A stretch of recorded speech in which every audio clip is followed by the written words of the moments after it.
Video kedua.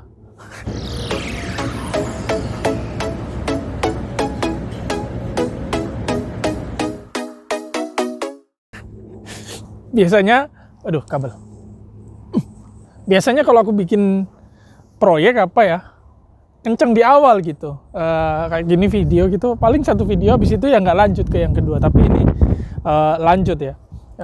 Ya setidaknya jalan lah, berarti kan. Tapi nggak tahu lagi ya ngeditnya kayak gimana di YouTube nanti.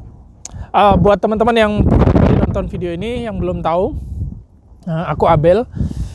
Aku lagi sekolah teologi.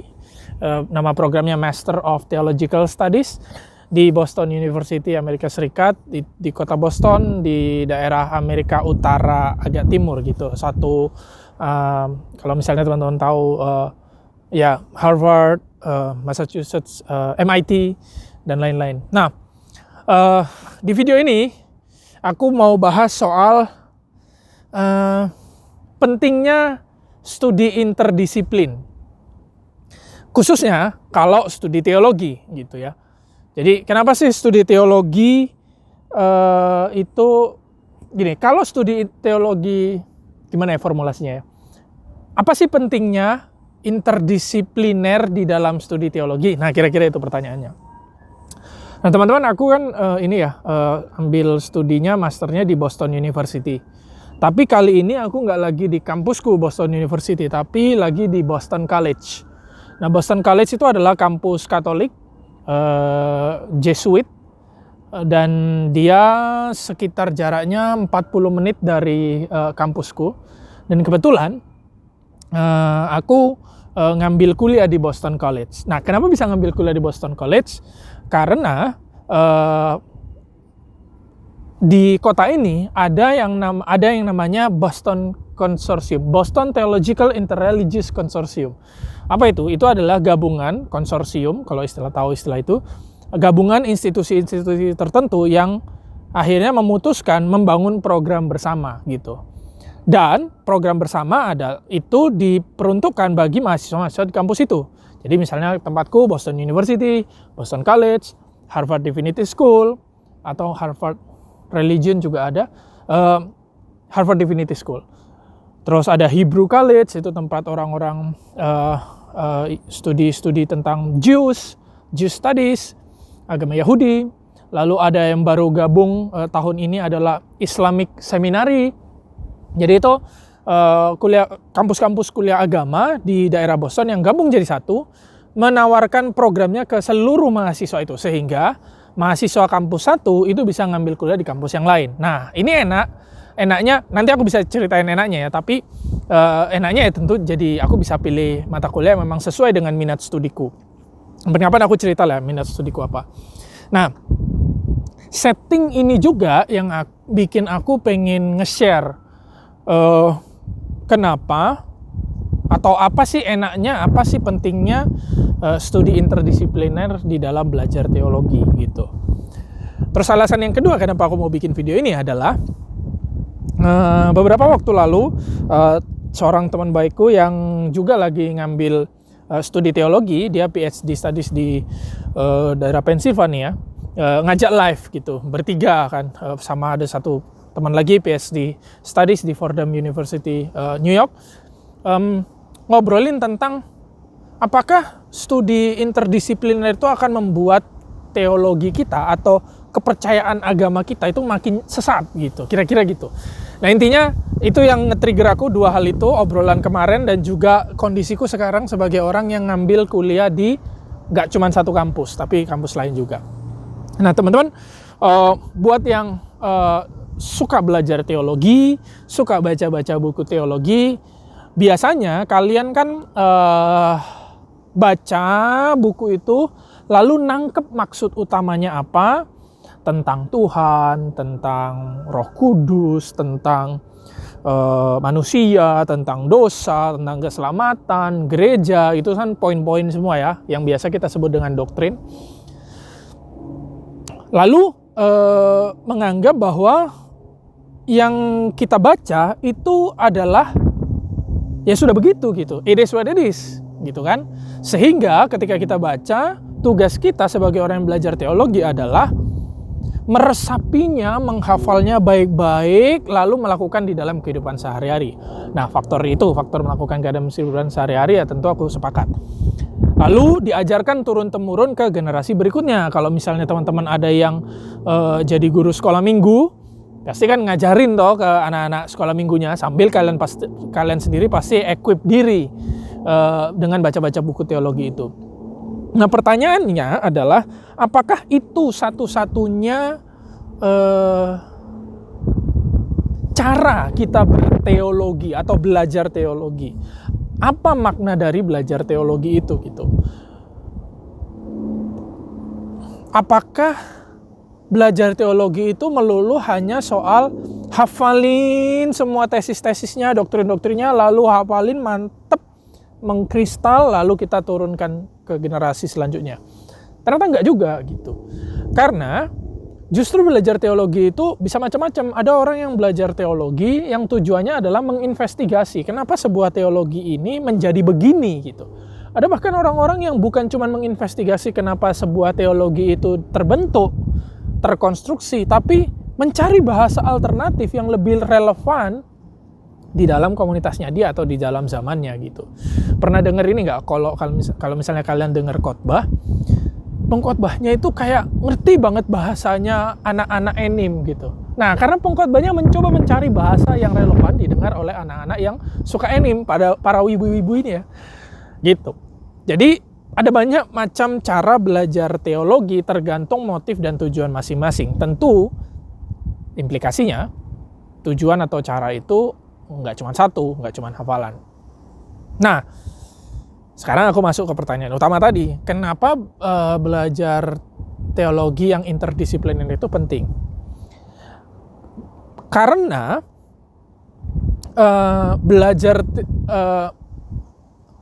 alasan pertama.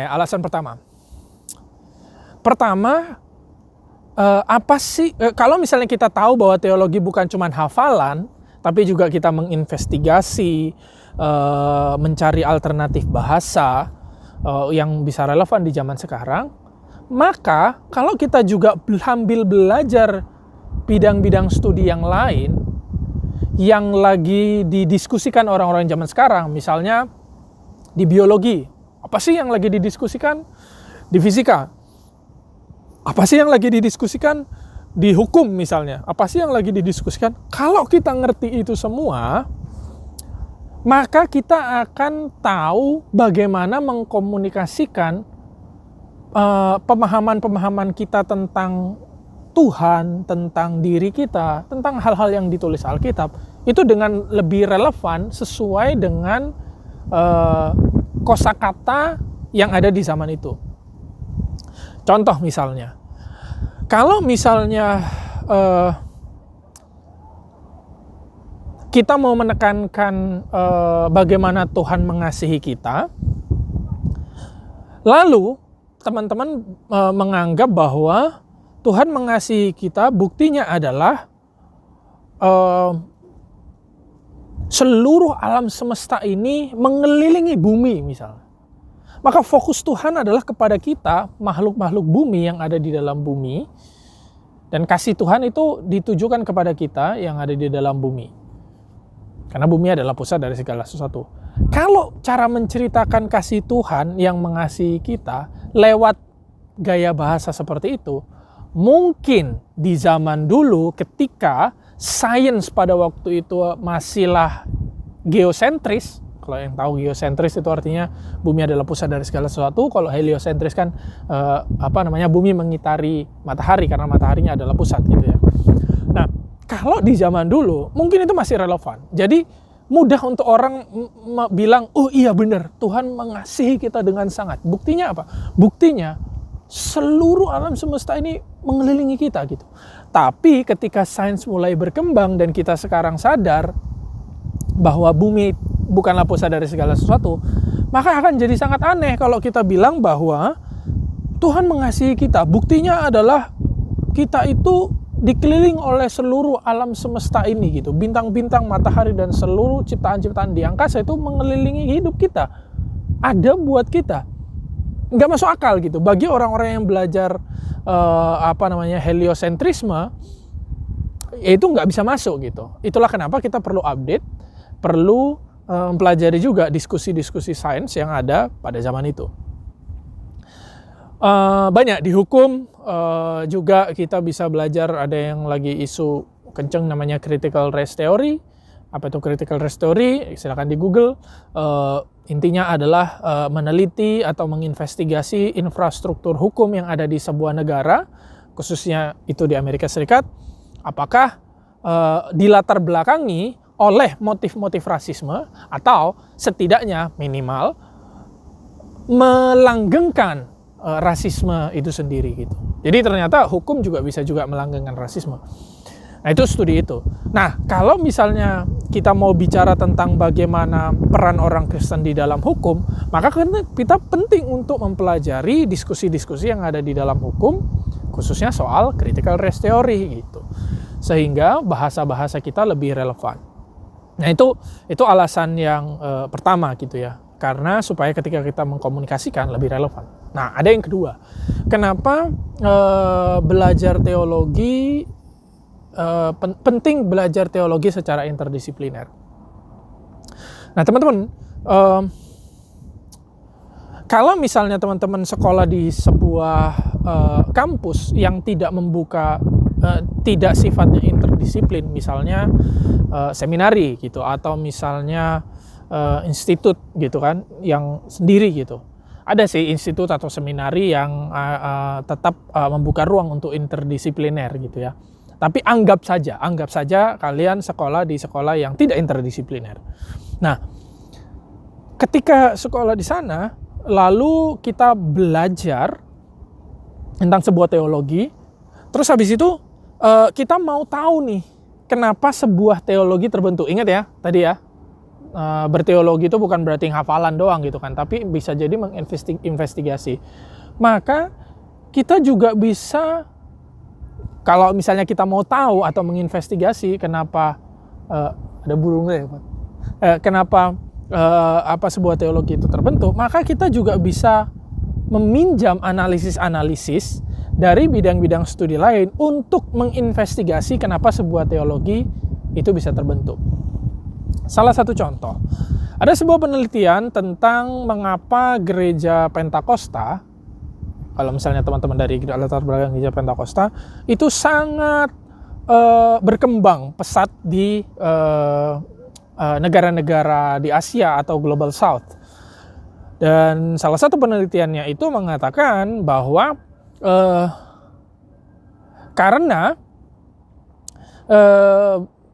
gereja Pentakosta itu menawarkan pembebasan untuk orang-orang yang tertindas secara ekonomi, tertindas oleh struktur atau oleh sistem. Hidupnya susah, cari penghasilan sulit, di-abuse oleh suami misalnya, tidak diterima oleh komunitas. Maka gereja Pentakosta itu menawarkan pembebasan. Narasinya, liturginya, nyanyian-nyanyiannya itu menawarkan suara-suara pembebasan. Sehingga orang datang ke gereja Pentakosta, waktu dia nyanyi, itu nggak terlalu pusing dengan, kalau misalnya nyanyi, bener gak ya kata-kataku nyanyian ini ya?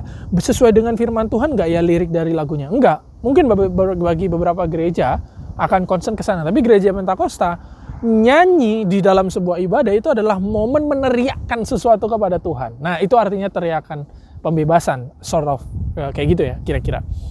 Nah, gereja Pentakosta memberikan space untuk orang-orang itu meneriakkan pembebasan, dan salah satu teologi di dalam Pentakosta yang ditekankan adalah bagaimana Roh Kudus itu menawarkan pelepasan, istilahnya kan, pemulihan atas apa yang mereka alami, atas apa yang mereka gumulkan. Maka banyak menarik orang-orang di latar belakang Global South atau negara-negara Asia yang notabene miskin dan banyak yang tertindas. Nah, analisis apa itu? Analisis sosiologi. Jadi ketika kita mendefinisikan Pentakosta, kita tidak mendefinisikan hanya lewat teologinya. Kenapa gereja Pentakosta itu ada? Karena teologinya begini. Enggak, tapi bisa meneliti juga kenapa Pentakosta berkembang, karena sejarahnya atau secara sosiologis begini gitu. Jadi kita akan mengerti gereja Pentakosta itu sendiri dan teologi Pentakosta itu sendiri lewat lensa analisis sosiologis. Nah, ini menarik ya. Ada banyak lah. Ada banyak kita bisa pakai matematika, sains juga, biologi, kelas analisis itu semacam menganalisa bagaimana ekonomi itu membentuk segregasi kelas gitu, ras atau seks dan gender studies gitu. Ada nanti kebetulan aku juga ambil mata kuliah itu gitu, di konsorsium ini juga gitu, bukan di bio. Nah, balik lagi gimana? Alasan pertama tadi kan ketika kita bisa kenapa penting studi interdisipliner ketika supaya kita bisa mengkomunikasikan dengan lebih baik sesuai konteks zaman. Tapi juga yang kedua, kenapa penting? Karena ketika kita mau menginvestigasi, kita lebih punya banyak lensa analisis untuk menilai sebuah teologi atau mengerti bagaimana teologi itu dibentuk. Kira-kira begitu. Nah, itu dua alasan yang aku tawarkan. Cuman banyak orang mungkin yang bilang begini, loh, tapi kan kalau misalnya sekolah di teologi atau belajar teologi sambil interdisiplin, kita belajar lain, bukannya nanti malah pemikiran kita melenceng ya. Minggu lalu aku ke gereja sama ada 2 orang teman, anak Indo juga yang lagi kuliah di Boston tapi bukan sekolah teologi. Dia ambil manajemen, sama satu lagi data science atau apa. Pulang dari gereja di kereta, waktu mereka kan selalu interest ya, tanya-tanya ngapain sih aku sekolah teologi sampai ambil master itu ngapain gitu. Nah, ada satu pertanyaan ketika aku sharingin apa yang aku lakukan, apa yang aku pelajari dan juga kelas-kelas yang aku ambil. Dia bilang gini, "Bang, kan belajar teologi itu kan semacam belajar sampai ke akar-akarnya nih yang kamu ceritain nih. Itu nggak takut nanti keluar rel?" Nah, kira-kira gitu. Jadi ada pertanyaan, nggak takut nanti kan ini ada rel nih. Relnya ini kan yang diajarin biasanya ke jemaat sampai bawah-bawah nih. Kebetulan dia Katolik kan. Misalnya dari Roma ngomong apa, diajarin sampai ke gereja-gereja di lokal kayak gimana, di kota-kota kayak gimana, di beda-beda negara kayak gimana, diajarin semua sehingga jemaat ngerti. Itu relnya nih. Nah, tapi kan kalau belajar kayak abang ini kan kayak nanti gak takut keluar dari rel. Nah, jawabanku gampang. Jawabanku kemungkinan ada 2. Kemungkinan pindah rel kalau misalnya ternyata ada hal-hal yang kita tidak bisa terima dari konstruksi teologi itu. Atau kemungkinan yang kedua, relnya digeser sedikit-sedikit. Apa itu maksudnya? Aku ngomong kayak gitu. Yaitu gini, kadang-kadang memang ketika kita mempelajari atau menginvestigasi sebuah teologi, kita kadang-kadang bisa menemukan bahwa bahasa-bahasa tertentu itu udah nggak lagi relevan gitu. Bahasa teologi tertentu memang udah nggak bisa lagi dipakai sesuai zamannya. Kapan-kapan aku bisa ngomong lebih detail ya soal ini ya. Ini kan cuma cerita-cerita dulu ya. Maka yang kita lakukan sebagai orang yang belajar di dalam tataran akademik atau belajar menginvestigasi adalah membuatnya menjadi relevan gitu. Nah, berarti kan kalau ada yang nggak relevan lalu dibuat jadi relevan, berarti kan ada yang harus diganti nih gitu kan. Karena ada hal-hal yang kita nggak bisa terima lagi nih. Nah, berarti kan kemungkinannya 2. Either kita tidak suka atau kritik teologi itu terus kita pindah atau keluar dari gereja. Banyak orang yang akhirnya kesel dengan gereja, kesel dengan teologi dari gereja, akhirnya kan pilih keluar dari gereja. Ada orang dari denominasi tertentu misalnya nggak suka dengan teologi tertentu karena dia rasa teologinya itu terlalu kasar kepada agama lain atau terlalu jahat kepada kaum LGBTIQA, maka dia keluar dari denominasi itu. Itu contohnya. Tapi yang kedua bisa juga membangun diskusi di dalam denominasi itu sendiri sehingga terjadi perubahan sedikit demi sedikit. Mungkin nggak itu terjadi? Yang kedua, mungkin juga gitu. Karena kenyataannya gereja-gereja di seluruh dunia mengalami dinamika itu. Ada gereja-gereja yang terjadi diskusi di dalamnya Tapi mungkin berakhir pada, kita nggak mau ganti. Kita masih mau pakai bahasa yang lama gitu, karena kami takut esensinya hilang gitu. Tapi ada juga gereja-gereja yang akhirnya memutuskan untuk, ini udah nggak relevan, maka kita ganti gitu. Nah, kapan-kapan aku pengen ngobrol lebih detail ya soal ini. Tapi intinya adalah nggak usah takut. Kenapa? Karena kalau teman-teman mau belajar teologi tapi interdisipliner, lalu takut teman-teman keluar dari rel, teman-teman bisa putuskan dari awal komitmen panggilan atau istilahnya komitmen atau tujuan kalian belajar teologi. Kalau tujuan kalian belajar teologi adalah demi tradisi kalian sendiri, demi gereja kalian sendiri, demi mengembangkan komunitas gereja kalian sendiri, stay aja di situ. Komit dari sekarang, tidak mau keluar rel apapun yang terjadi, misalnya. Sehingga apa yang kalian pelajari dari bidang-bidang studi lain, terus membawa lensa-lensa baru ketika meneliti teologi di tradisi kalian sendiri, di gereja kalian sendiri, yang kalian lakukan adalah mendiskusikan ulang atau memikirkan ulang apa teologi yang dipegang oleh komunitas gereja kalian atau tradisi kalian. Jadi instead of keluar atau tidak, ya kalian bertumbuh bersama dengan gereja itu, atau setidaknya tetap ada di dalam rel, cuman relnya kalian geser dikit-dikit, kira-kira begitu. Jadi jangan takut untuk itu. Terus yang kedua, buat yang takut, kalau interdisipliner itu akan membuat kalian berubah, jangan lupa yang tadi kan komit ya. Pilihan pertama adalah kalian bisa komit dari awal, tidak mau kabur, tidak mau keluar, apapun yang terjadi, apapun yang kalian temukan, misalnya kalian menemukan kejelekan-kejelekan. Tapi yang kedua, sadari juga bahwa dari dulu teologi itu udah interdisiplin. Salah satu temanku dalam diskusi itu bilang gini, zaman dulu dari Agustinus, itu abad ke-4, abad ke-5, Thomas Aquinas sebenarnya namanya, gereja era medieval, abad 11 atau abad 12 gitu. Itu selalu berinteraksi dengan ilmuwan-ilmuwan terbaik pada zamannya, sehingga ketika mereka membahasakan iman mereka memakai bahasa-bahasa yang dipakai oleh ilmuwan-ilmuwan pada zaman itu. Ingat, mereka mendengar ilmuwan-ilmuwan atau orang-orang yang ahli di dalam bidang studi tertentu yang terbaik di zamannya.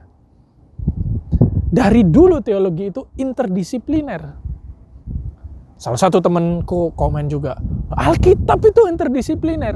Benar juga ya, karena Alkitab itu adalah literatur, dokumen yang berisi banyak genre dan cara penulisannya beda-beda dan profesi dari penulisnya itu beda-beda gitu. Dikumpulin jadi satu untuk mencoba menggambarkan siapa Tuhan kita ini. Berarti Alkitab itu sendiri interdisipliner. Jadi kenapa takut kalau toh kenyataannya dari dulu teologi itu interdisipliner gitu. Nah, yang ketiga adalah soal tujuan dari berteologi. Teman-teman, kita kan selalu banyak dari kita ketika kita belajar teologi yang dalam-dalam gitu, ada sense kita pengen cari tahu mana sih yang benar gitu. Minggu lalu ada satu anak dari Indo yang baru datang ke Boston mulai kuliah di Berklee College, itu kan tempat kuliah musik. Begitu ketemu aku, dia langsung nanya teologi gitu kan. Yang awalnya kenalan awal, tiba-tiba dia nanya sampai 4 jam lebih gitu ya. Ada sense mencari tahu mana sih yang benar gitu. Nah, mungkin kebanyakan dari kalian juga kayak gitu. Aku juga punya kayak gitu. Mana sih yang benar? Lalu aku pengen tahu sesungguhnya apa sih yang terjadi. Siapa sih Tuhanku? Apa sih diriku di mata Tuhanku? Bagaimana sih dunia ini? Pertanyaan-pertanyaan kayak gitu adalah pertanyaan-pertanyaan yang kepengen kita jawab gitu.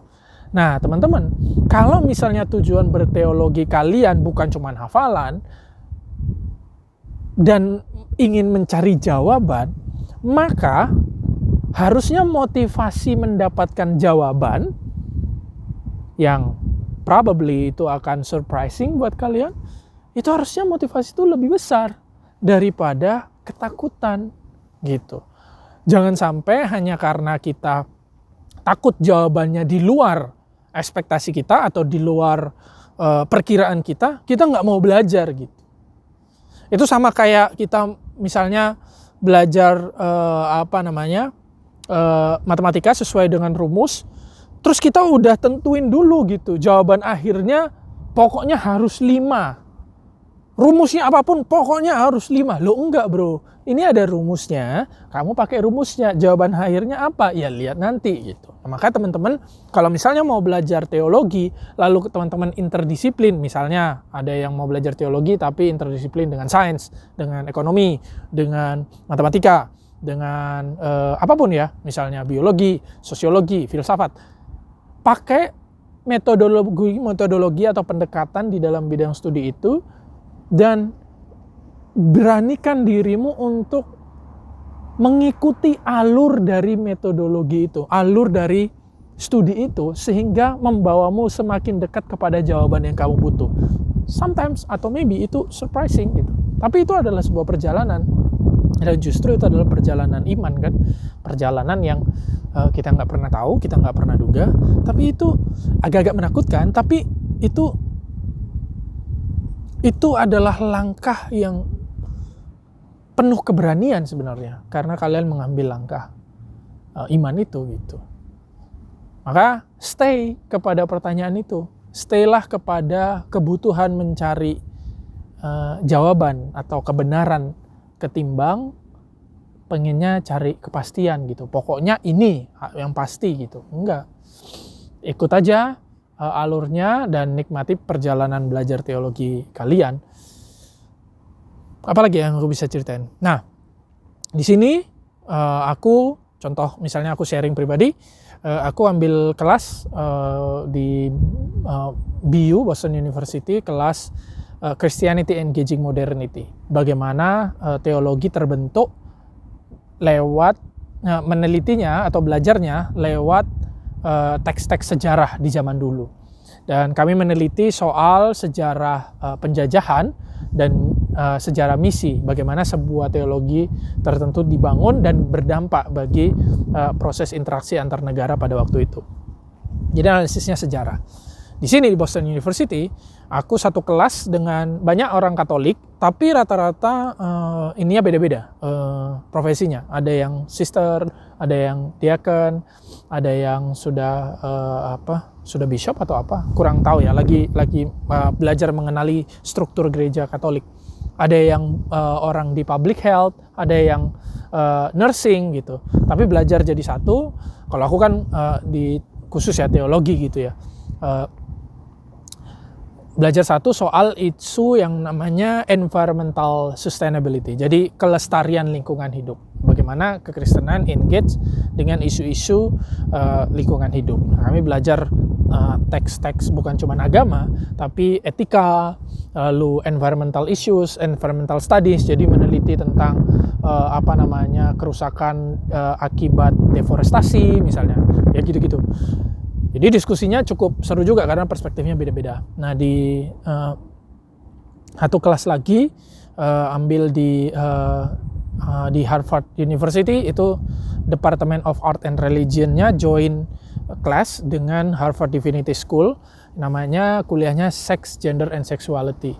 Nah kita belajar bagaimana apa yang didiskusikan oleh orang-orang yang studi tentang sex, gender, and sexuality.